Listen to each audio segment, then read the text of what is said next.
Hi, and welcome to the See You Try show. We're doing it a little different time today. I'm with Donna Tanner Harold, and this is Minority Mental Health Awareness Month or Black Mental Health Awareness Month. I'm not sure if most people know, but it was a month that was started by a writer, Debbie Moore Campbell, and she wanted to increase awareness of mental health and mental health needs in the Black community because of her daughter's own needs. And so if you haven't read any of her work, I encourage you to do that. And then also, I know we've been posting on the Tri-Page information about BIPOC Awareness Month or Minority Mental Health Awareness Month.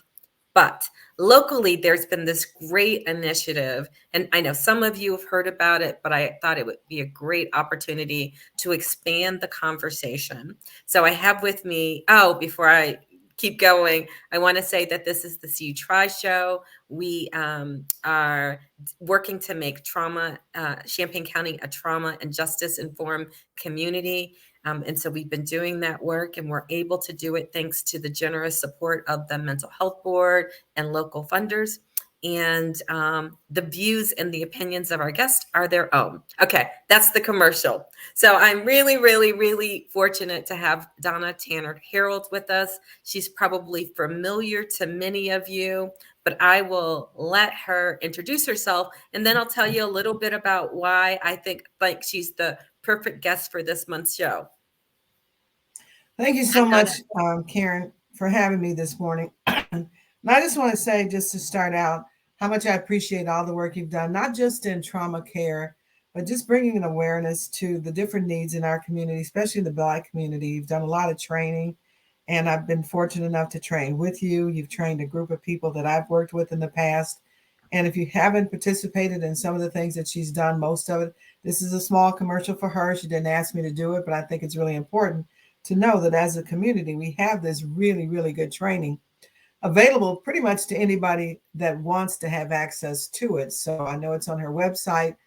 And given that this is Minority Mental Health Awareness Month, it's really important that as many people as possible get trained, and not only trained, but become aware of some of the needs and also some of the resources. So I'll move on from that, but I really do appreciate this opportunity to be here. I'm a licensed clinical professional counselor. I've been a counselor for probably 25 years. I've worked in the community, and this is just a wonderful opportunity to talk to people about the needs that we have within our own population. When I say population, Black people.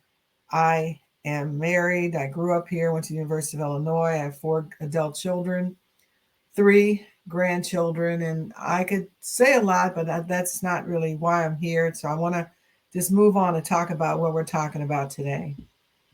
Well, Donna, I know. So first of all, I could also do tons of accolades because you've done amazing work. And again, many, many people have seen your work.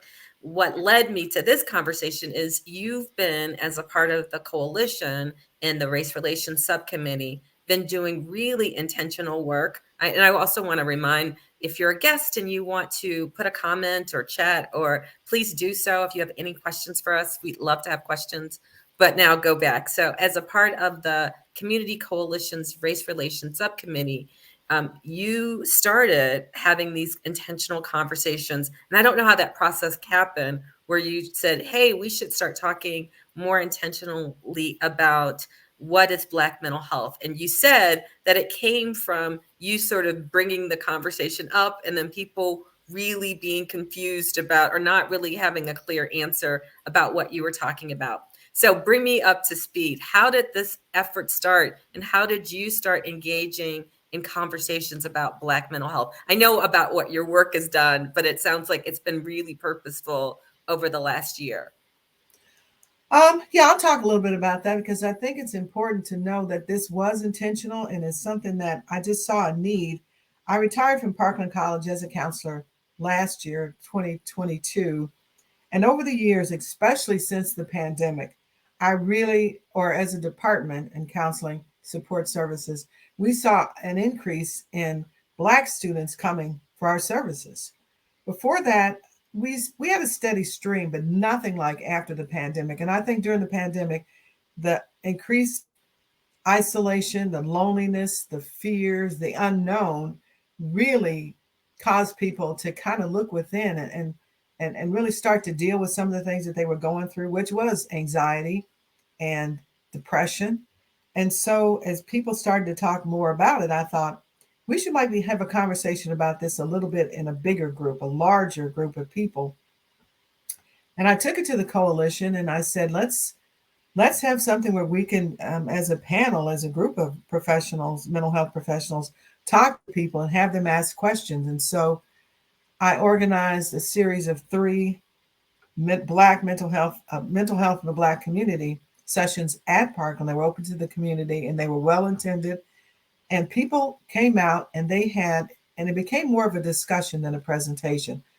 And from there, Well, hold on, because I want to ask you. Sure. Okay, I get really excited. We're gonna spend some time, right? Okay. Okay, you're right, Karen. I don't want. You're my leader, so I'll let you lead. We're gonna spend some time because, in some ways, I mean, you said so much. So, in your work at Parkland, you were saying there was an increased elevation in Black body people coming in and saying, "Hey, I want to talk to someone. I have needs." And yes, there was the pandemic, but then there was all of the social unrest that I think happened. And we also had escalating rates of community violence, both here in Chicago and places where students come from. So I think it became like the perfect storm of people not having the supports to deal with all of the stressors, because I think it's easy to put everything in the pandemic box. But if we look at what was happening collectively, right, we were looking at mass shootings and community shootings. And again, I think the social unrest for young people really was disorienting. And I don't, because I've heard a number of people talk about it and I don't know why. I mean, I can think conceptually, but it just seems like it shook up something from people around their sense of safety. Is that some of the things, all of those variables, community violence, mass shoot, like all of the disruption? Well, first, thank you again for slowing me down. I really get passionate about this, but you're absolutely right. It wasn't just the pandemic. I think the pandemic highlighted some things, but the shootings really increased a sense of anxiety. I recall a student coming in who had a couple of friends shot. Mm-hmm. And he was very anxious about it. He said, I have a sense of just not being safe anymore. And I think that was pervasive in probably Champaign-Urbana, particularly because we had a record number of shootings a couple of years ago. And there was this sense that I don't feel like I belong. I don't feel safe. I don't know what to do about it. I don't know about my feelings. So again, all those things came together to create a time where it almost became necessary that we address it. Yeah. So, what is that, like powder keg about to burst? Mm-hmm. Folks have always maybe felt under-resourced or under-supported. And then when you went to the coalition and said, hey, I'm just thinking we should talk about this more and more. And I also remember, I think when there were also a couple real public Black suicides. I mean, so there's been just a lot, of events that have sort of, in terms of mental health and wellness in the community. But when you brought it to the coalition, tell me about the response and why would it be located? Because I know that there has been some connection to this work with the Race Relations Subcommittee. Tell me how it blended together. I mean, again, in some ways, speaking to the audience. Well, I think it blended in because a number of people were thinking about it and wondering, how do we address that? How do we help our own community?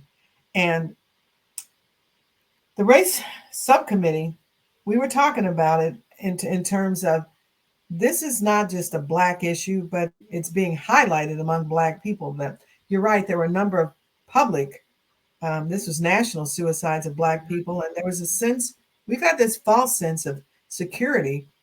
When I say we, I mean we as a people, as Black people, that somehow we were immune to these things, and we're not. Yeah. Particularly Miss USA Chesley Christ Yeah.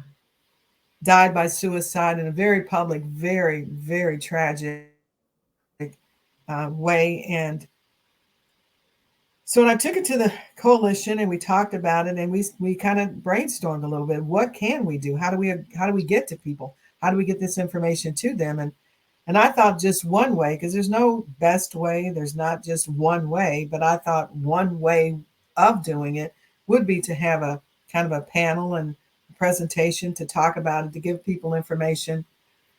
So it's not groundbreaking necessarily, but it was just really to bring some more awareness to the issue. So who was on the panel? Who was with you? You said it was a panel, so tell me. And it seems like Parkland was a inviting, welcoming space. But who were you? Who joined you on this journey of conversations? Well, Joycelyn Landron Brown, she's also on the race subcommittee for the coalition. She joined me, and then I'd worked with Joe Omoasagi for a number of years until I retired from. He was a counselor. He still is a counselor at Parkland.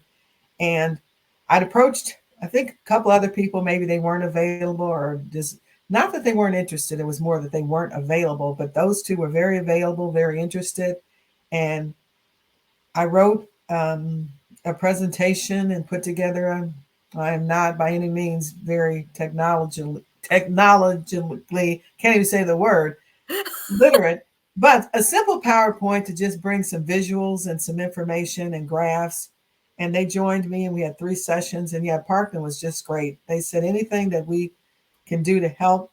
They were very behind it. My former department, the Counseling Support Center, helped out a lot. And we had 3 really, really good sessions. Wow. All right. So let's start to dig down, because I want to know lessons learned.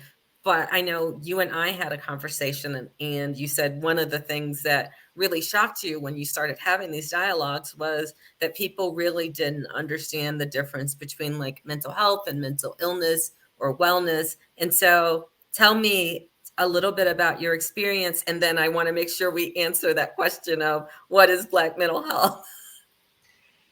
Well, that is such a great question, because in my years and just living my life among people, and I'm a very people person, um, people, especially Black people, we just don't really we're kind of afraid of the term mental illness. It makes us, and that goes back historically to the way we've been treated, Yeah. that we were almost impervious to pain. We just were immune to it. And even during slavery time, there was this concept of drapetomania, where if you left the plantation or your owners, that you had to be mentally ill. There had to be something wrong with you, because it was such a great experience. And that's just ridiculous, because it was a horrible experience. But it also shows you how distorted the view of Black people was, that we weren't quite human, quite honestly. That's how we were viewed for so long. And then it kind of flipped to where we could endure any and everything without any consequences. We were almost super people. And that's also extremely damaging too, Yeah. because Black people suffered in silence for so long, and have been, probably still are, a lot of people to a large extent, that we can overcome this by ourselves. And we just work harder, work through it, involve enough people that we can overcome it. And sometimes that's true to an extent, but to a large extent too, that's just not possible. And Yeah. So yeah. getting So to your I part think about what is mental health, we just like we all have a measure of physical health, and we know what to do to maintain that and to support it. We exercise, we eat right, we get enough sleep and drink water and those kind of things. Mental health, we all have a measure of mental health. And mental health is how we regulate our emotions, how we respond to stress, the coping skills that we develop or know about to manage that stress and just life's adversities. Um, it's knowing how to make good decisions. And that's a part, and the goal of both of those things, because they're very much integrated, it's a part of wellness. And the goal of wellness is to be able to have a really good, productive, functioning life. So that's kind of the definition I give to No, people of I think mental it's health. perfect. Yeah. So I want to go back because I think what you're framing around, in some ways, the conceptualization of Black mental health has been upended even since slavery. And right, to think that it used to be right in the early formations of kind of understanding Black people, that running away from slavery, and and one of the symptoms of or the signs that you had this mental health need was that you had been beaten. So running away from slavery was seen as a mental health issue, right? A Mm-hmm. mental illness that was diagnosable in the DSM, which is sort of our Bible of how we see diagnostic Right. criteria. And so if you can think about like having origins where most of the things that people would do to keep themselves safe or to function was viewed as pathological, right? Running away from slavery would be a normal functional adaptation to deal with adversity. It was pathologized. And then I think, and so this is, we could talk about this, but I think we not only suffered in silence, but what many of the signs and symptoms that people sort of say are problems in the Black community, right? Of maybe higher rates of physical illness, higher rates of maybe, I mean, we are diagnosed at higher rates for addictions. We are diagnosed at higher rates of certain, at higher rates for like ADHD and certain other things. And so, and then our communities might seem more stressful. There might be more violence. There might be more, right, signs of our Mm-hmm. disease, which are a reflection of the fact that we have so the word that we use internally is maladaptive coping strategies, right? So we have coping strategies, but they're not helpful in the long run. Like we are able to sort of suck it up, but maybe we have to smoke a little bit or drink a little bit, or maybe not have the healthiest relationships because we're all trying to get by. And then people blame the communities for doing these coping skills. And it's because there hasn't been space or permission or safety to sort of talk through them. And so, right. And it becomes this Yeah. really chronic dog chasing its tail, right? Where um, folks don't know, right, how to talk about what's healthy or not, because so many and so often, right, our coping strategies have been normalized. Oh, Uncle Joe, he just does that, or Auntie so, right? Like, and then we sort of say, oh, they're just an angry person, or they just are aggressive, or they're just fighting, or they're just mean. And we never say, oh, Grandma so and so might be a little depressed, and she has a right to be depressed given, but we sort of make it normal and it's hard to see it as an illness. I think you're absolutely right. We frame things as when we've coped with life, with institutionalized or structural racism, just to combat the everyday impact of it with things that just aren't that healthy. And so once you do things on a regular basis, as you know, it becomes a habit, and then it becomes a way of life. And Mhm. it becomes a way of life for a whole community. So then it grows to this is just how Black people are, and that's just not. And I think it's too easy to just write it off as that, and without looking at what's really going on. And I know people quote you a lot for saying, rather than saying what's wrong with you, what's gone on, what's happened, how do we come to this point? And I Mhm. think and I think that's a good thing now that we're not to say that it's just now, but we're getting much better as a community with looking at ourselves and some of the things that are going on and say, how did we get here?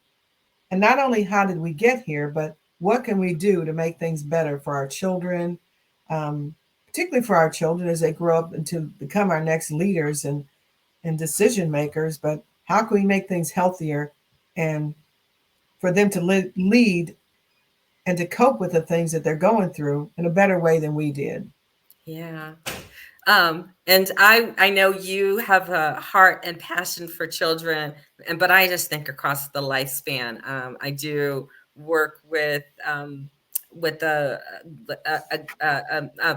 guy who does lots of collective healing work, and Thomas Hubel says that when we heal that our healing can heal both forward and backwards. And I Oh love that yeah. as a metaphor, right? So that the more the adults in the village are healed, the more we have opportunities to help heal our grandparents and our children and their children. It's sort of that language of epigenetics, but there's also an energetic piece that we can make right the more we create opportunities across, if we just aren't looking at one population, but are we looking at the whole lifespan? Because I think sometimes if we could heal our grandparents, right, and to create opportunities and space for them to normalize it, then the village could be healthier because they frequently are the culture bearers, right? And they can hold and set rules and standards. So, but I love that vision. So tell me, or tell the audience, what were some of the unique things that you said it turned into a discussion or dialogue? What did you hear, and what did people talk about that you thought was most interesting? Well, we had a question and answer period at the end of each presentation, and I thought it was interesting that people did ask questions, but a lot of people got up and they just had things that they wanted to share, which I think was also very, very powerful. They Yeah. wanted to share their experiences of dealing with some mental health issues and what worked for them and what didn't work, what they wish they had had, the kind of supports. I remember a young person talked about having a psychiatric hospitalization for a short period of time. And he said that he felt like he really healed when people were listening to him, Mm. not necessarily in a therapeutic way, but just letting him tell his story in his own words, his own time.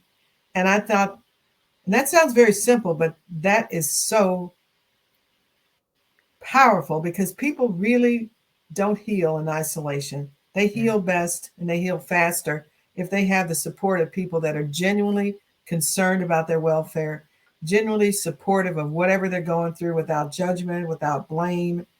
And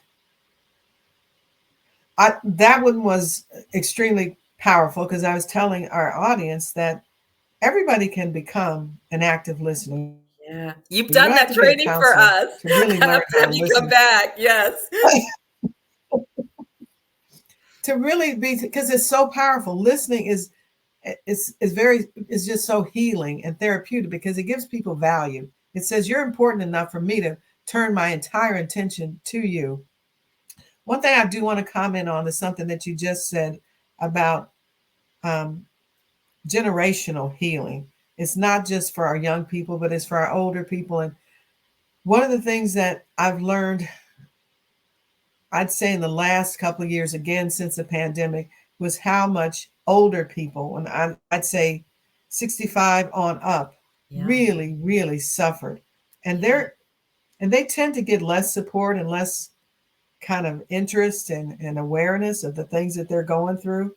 But that sense of isolation was acute, so painful Yeah. among people who were didn't get out a lot anyway, but then the visitors were limited. And I want to make sure that I acknowledge that is not just important. It is important for across generations to find that support and the coping skills and the knowledge that they need.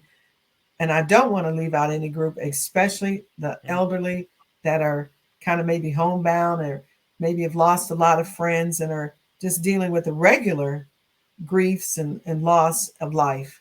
Yeah, I mean, I not to derail our conversation, but I have really been also acutely aware. I mentioned when we started that I'm in Indianapolis with my mom, and so she lives in a senior community, and that issue around how life was so disrupted. Because I know we talk about isolation for youth, but a lot of them weren't isolated because they still did social stuff. But yeah, older people who were vulnerable, really, higher rates of prevalence in COVID, couldn't attend congregations and churches because it wasn't safe. And that for many older folks, particularly older folks who were Black bodied, that was a source of community and identity and being and belonging. It was also one of their coping strategies to help them stay well regulated and connected and, involved. And so they couldn't do that.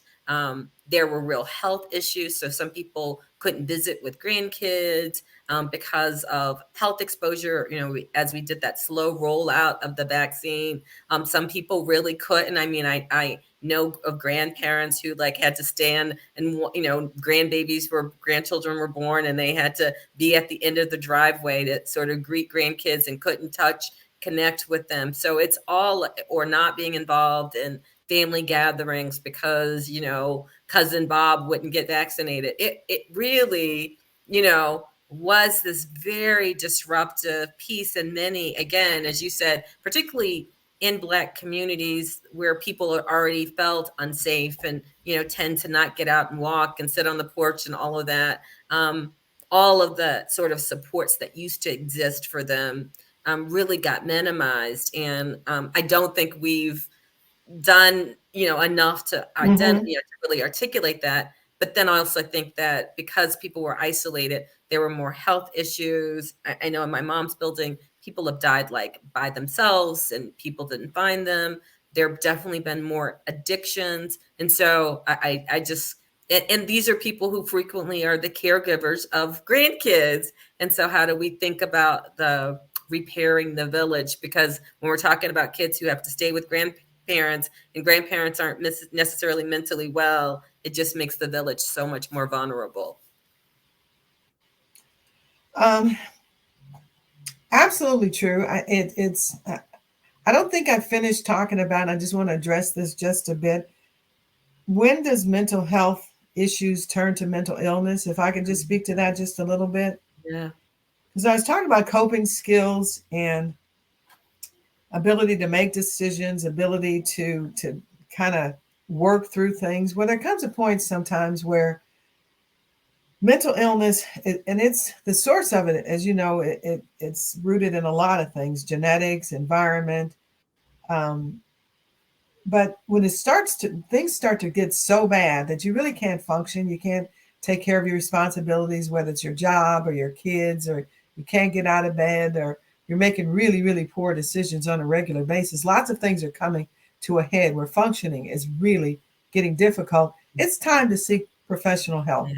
It's really time. And that's a part that I think we need to really get over, that last hump for Black people, as Black people, and say, it's okay to not be okay. It's okay to say, I need some help. I've done all that I can do, and things just are not going well. They're spiraling out of control. And it's okay to reach out. And I think that's so important, because a lot of things in life, most people have a measure of resiliency and they can work through some things, but that's not always possible. It's just not.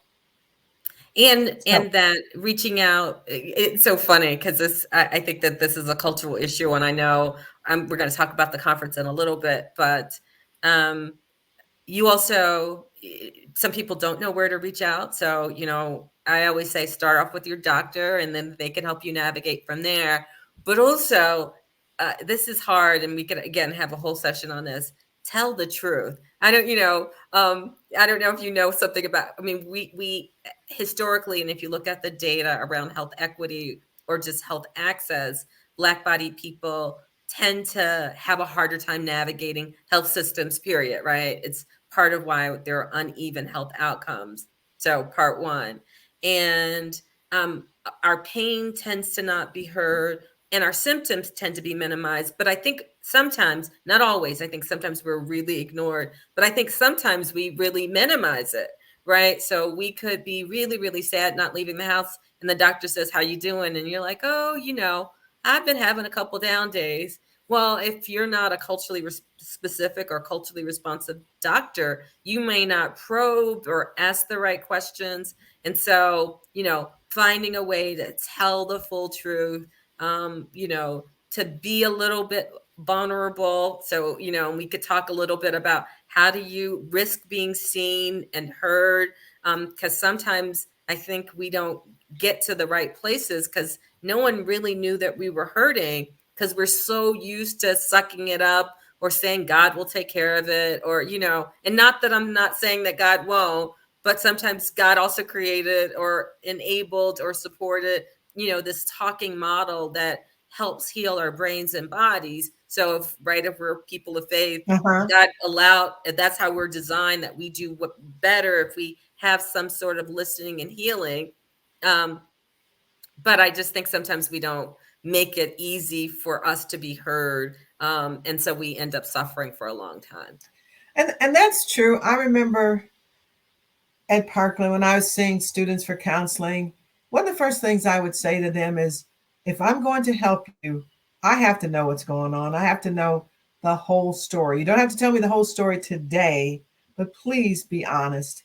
And that, I'll never blame anybody for not being completely honest, especially in the beginning, because the mistrust is real and there's reasons for it, and I understand that. But again, the concept of it's okay to not be okay, you have to get down to the truth, and you have to realize that things are going on that are beyond your control. So it's hard because there are a lot of what we need are more. We need more Black clinicians, but beyond that, we also need people who maybe aren't Black or brown, but they do need to be sensitive that you don't just take everybody at face value. That sounds kind of counterintuitive. You do have to probe a little bit and say, well, tell me more about it. Or what was your experience before this? Or what kind of things have not worked? Or what are you trying? You cannot say, how are things going? Good. All right, let's move on. That is, yeah, it doesn't work.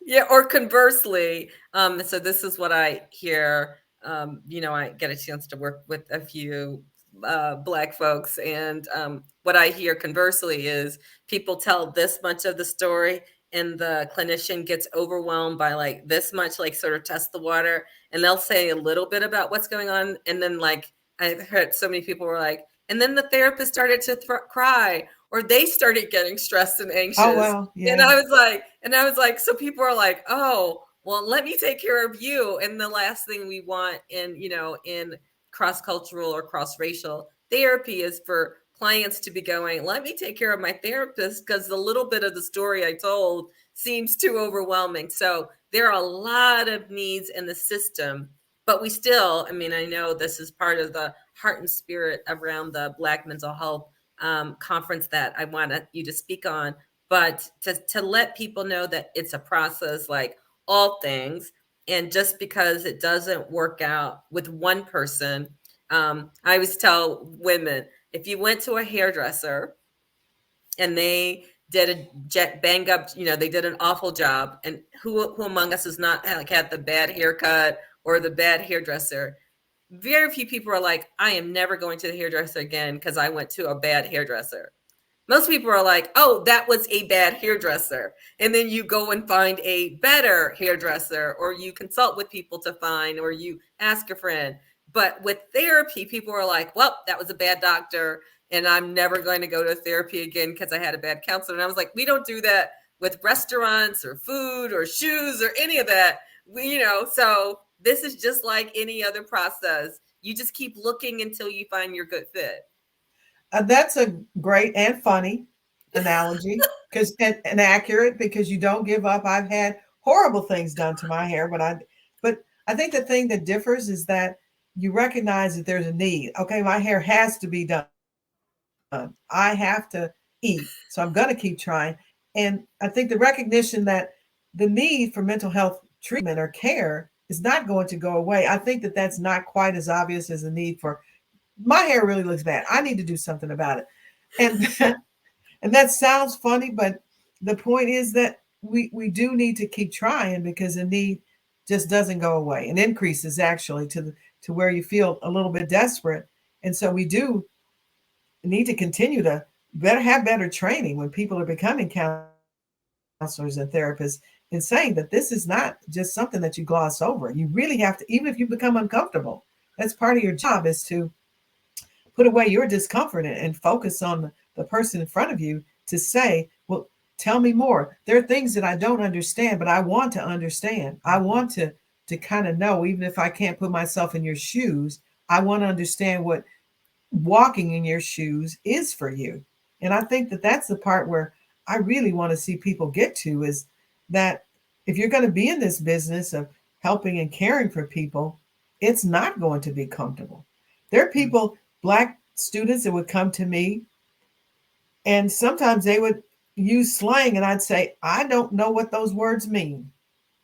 I know I'm Black too, but you're going to have to tell me. Please help me understand what you're saying. Yeah. Or an experience that I haven't experienced everything in life. So I haven't gone through what you've gone through, but I want to know what it was like for you. And those are kind of things that if you say to people, it loosens them up a little bit. It gives them Mhm. a sense of assurance that I'm not saying I can help you with everything, but I want to know as much as I can about your life, what you've gone through, and also not what you've gone through, but what you hope to be, what you want your life to look like. Because again, the point of wellness is to be whole as we can be, to live a productive life and have success in terms of how the individual frames success. Yeah. So that's a difficult path for most people, but it's a path worth going down.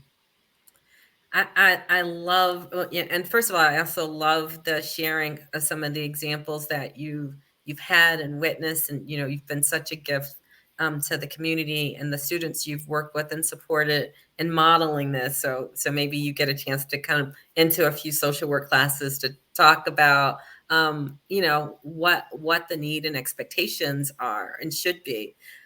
So, but I was also feeling and thinking that, well, I mean, the question I was going to ask is, so all of this is sort of set the stage for like your hopes and dreams for this conference, and I have a number of questions, but so to tell me how the conference came about, and if there's anything else from the community conversations that stood out for you that you wanted to highlight before we get to the conference. Well, a number of people talked about getting together and learning more in groups, not just coming and having a quick question and answer session, but getting to know people. Because a lot of after each group, after each presentation, I noticed that people were staying around, a couple of people sitting together and talking, connecting, Yeah. exchanging numbers. People would come up to me and say, well, can you do this? Can you do that? Can you come to my group and talk about it? And I thought, well, maybe if we all got together in the same space in a conference, not that that's going to be an end all, but certainly it gives people an opportunity to learn a little bit more and to connect and to network and see that there are a lot of people that are interested and wanting to learn. There's a need for this, for the awareness and the information that can come about. And so again, I approached the coalition and said, let's have a conference.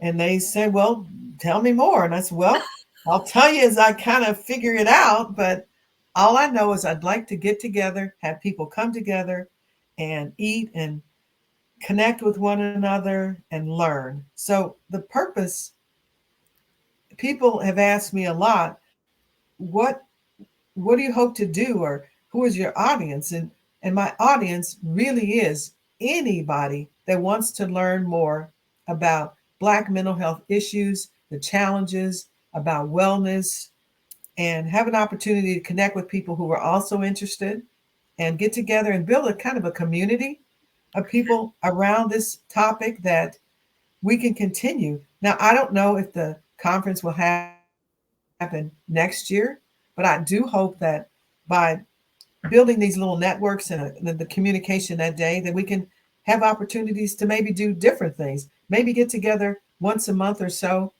to have conversations about mental health or about how do you get a provider, how do we get more providers here. I looked at the work that Marlon Mitchell from First Followers, he did a survey, he and his group.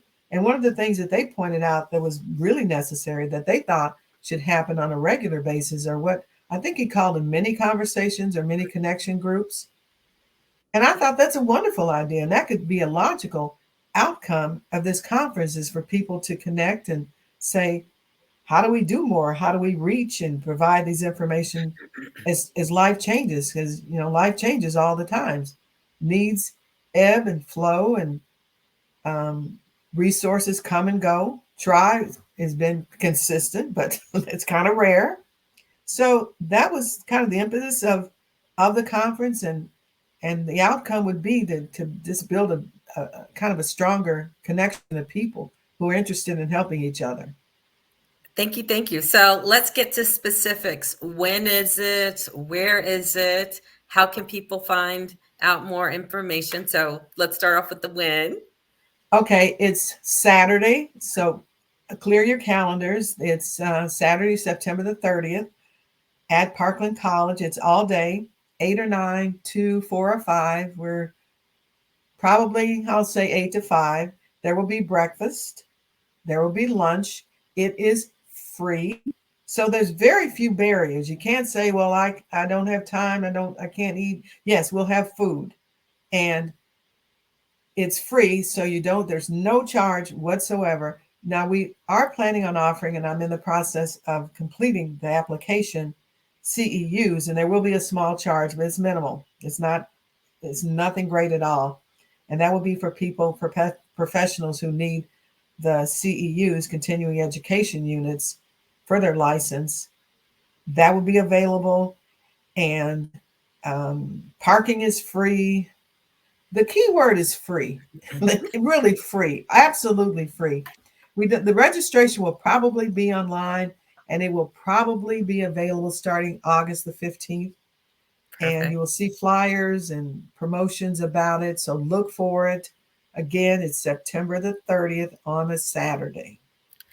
So we got a great question in. So I want us to talk about this question around how do we get more Black mental health providers? So I think we could add that in a conversation. And I just want to say one thing about the conference that I was so impressed with, that Donna made a commitment to wanting to make sure that she prioritized folks who were local.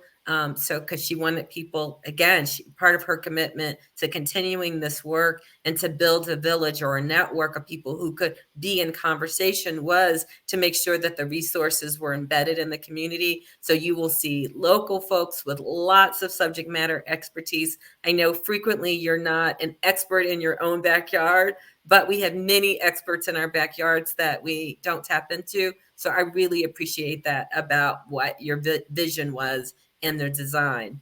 So let's get to the question. How do we get more Black mental health providers? I'd love to hear your ideas, and then I'll chime in. How do we get more Black mental health providers? Well, I think Parkland is a great place to start because our community is, and I'm going to just speak locally again. If people begin to see more people that look like them and engage in mental health care, I think it kind of builds an interest in how can I be like that person? How can I make a difference? And so community college is always, and I'm not necessarily just promoting Parkland, but in a way I am.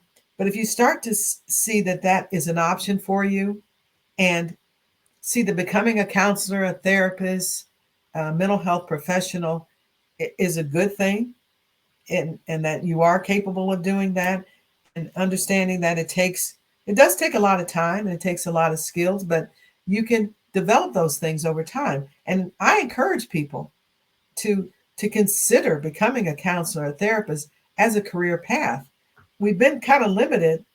When I say we, I mean just educators in general, and kind of steering people towards just a few, engineers and teachers, and there's nothing wrong with that. But really encouraging people, it's a great career if you really want to help people and helping them to understand the difference that it can make. I tell people I probably don't go out of my house very often without somebody stopping me and asking me a question about either being a counselor or how can you help me with this, or I've got this child that I can't do anything with.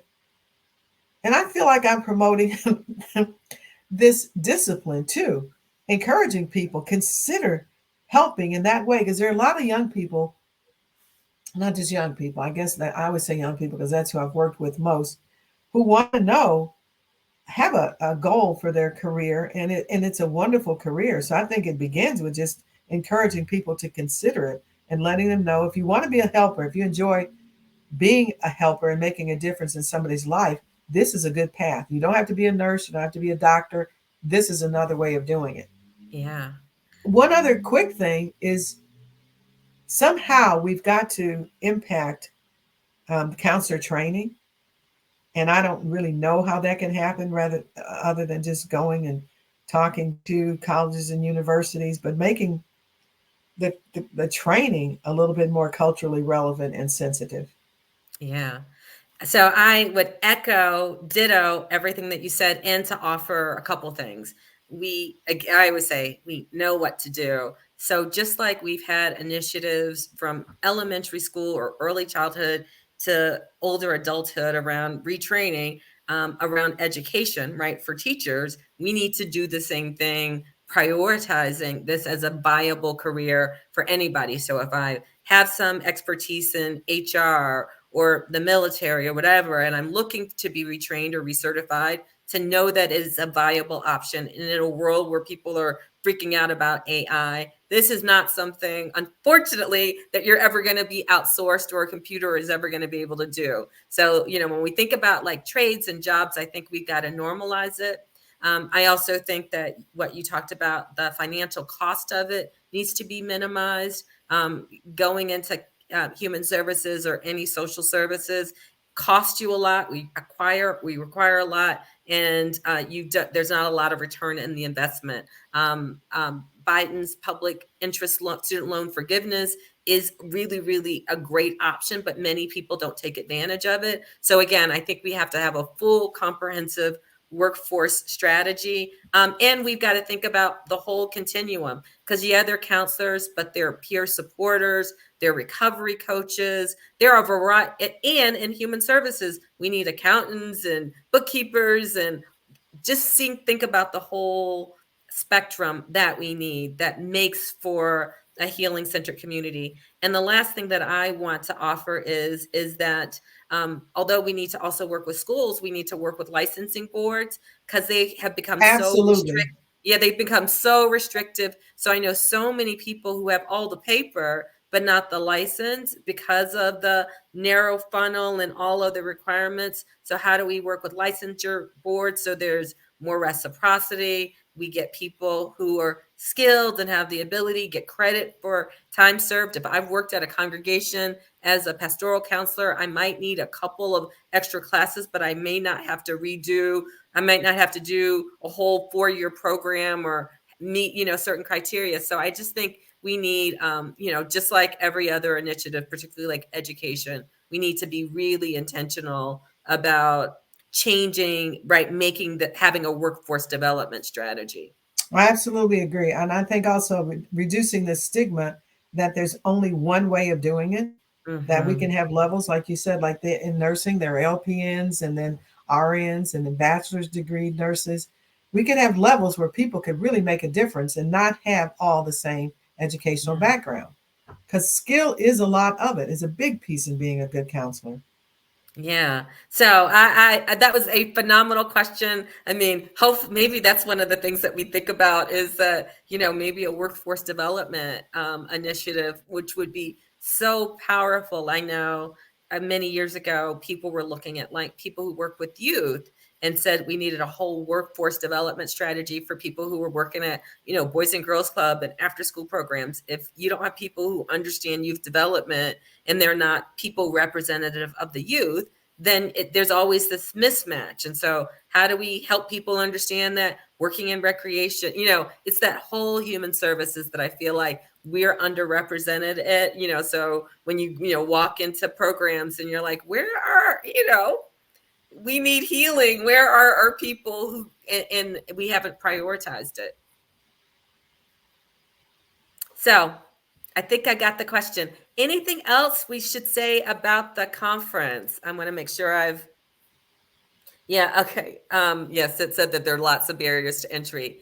Absolutely. And again, I think that this is a conversation that we can happen. I do think Donna's reflection that Parkland and community colleges could be a great place to start conversations. I know that there's the counseling team as in the mental health, and then there's the counseling as in helping you put together a career plan, supports that are really, really, really, really great locally. And again, I don't know if you're local, but to know that sometimes having those conversations in community college around like, how do I do this and what makes sense and what are this is what I'm hoping for, and this is my intended outcome, or this is the kind of tools I want to have in my toolbox. There's so many different pathways. So again, I think a community college is a great place to have those conversations. Well, a little bit about the conference, just in general, is that we do have great presenters. Karen is one. I'm really, really excited about that. We've got people with extensive background, education, a variety of things that they've been involved with. And I think there's a little bit for everybody, from a seasoned professional all the way down to someone that really just says, I don't even really understand this, but I just like to come. Please come out. If there are, I don't think there are any barriers and Yeah. to getting there and participating. It's a comfortable environment. Um, Parkland has lots of bright windows, so there will be a bright atmosphere. And I'm really, really excited about it. Very excited about it.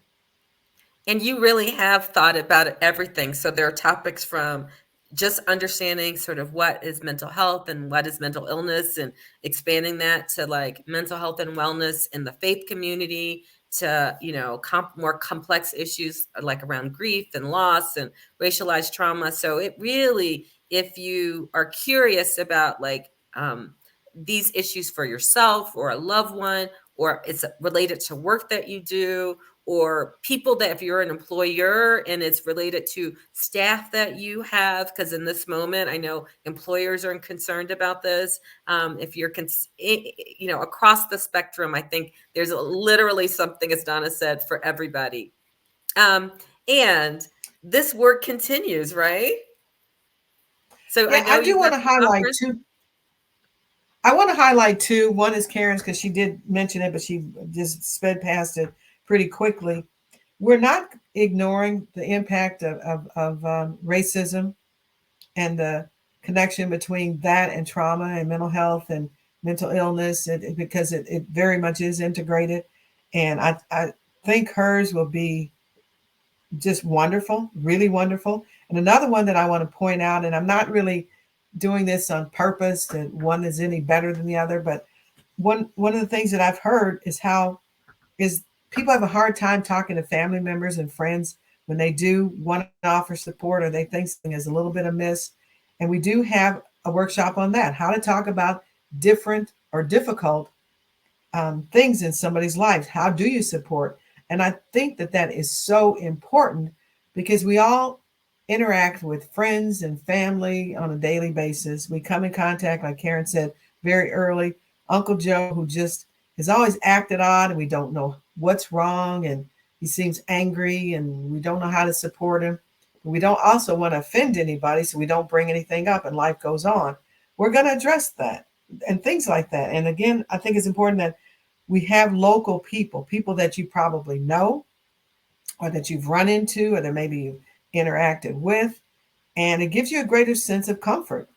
That's my thought anyway, is that these people, and there are lots and lots of experts, no doubt, people doing wonderful work across the country, but we have wonderful work that's going on right in our community. And I really wanted to highlight that we can come together as a community and start to impact our own community from within. Yeah, and so we have a comment, and I think it's a great thing. So this whole initiative, the whole conversation, this conversation, the conference, and then what you're hoping to be the waves that this is creating across the community in your homes, in your organizations, at your workplaces, is to address stigma, because the way that we sort of, right, sunlight is the best disinfectant. So the best way that we reduce the stigma is we normalize that in a world that can feel hostile and violent and unsafe. Sometimes we are stressed out and our bodies and brains respond in certain ways that create certain behaviors. That's normal.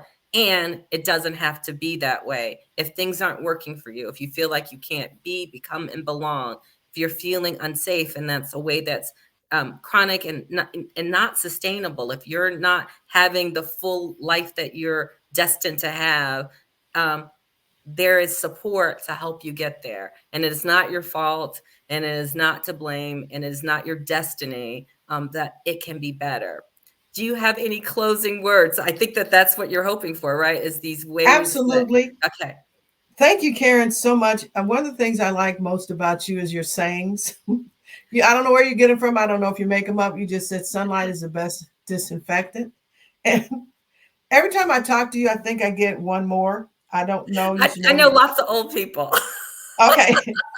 Maybe consider a little booklet so that people can keep up, because they're with Karen's witticisms or knowledge, words of knowledge. I don't know. You work on the title, but I appreciate this opportunity to talk about not only the conference, but again, how we can have a better, a healthier, a whole community. And I appreciate and thank you for all the work that you're doing and for having me on today. Well, So please look for the announcements about the conference. Yes. We will make sure it's posted in the thread. It'll be on our workplace, on our chat. We will promote it everywhere. And we look forward to continuing in this journey. We'll also put additional resources in the thread once this is posted to Facebook. And then you can also find it on Urbana Public TV. Have a great day. Thank you so much, Donna. This was a great hour. Thank you. Thank you. Have a great day. Bye. Bye-bye.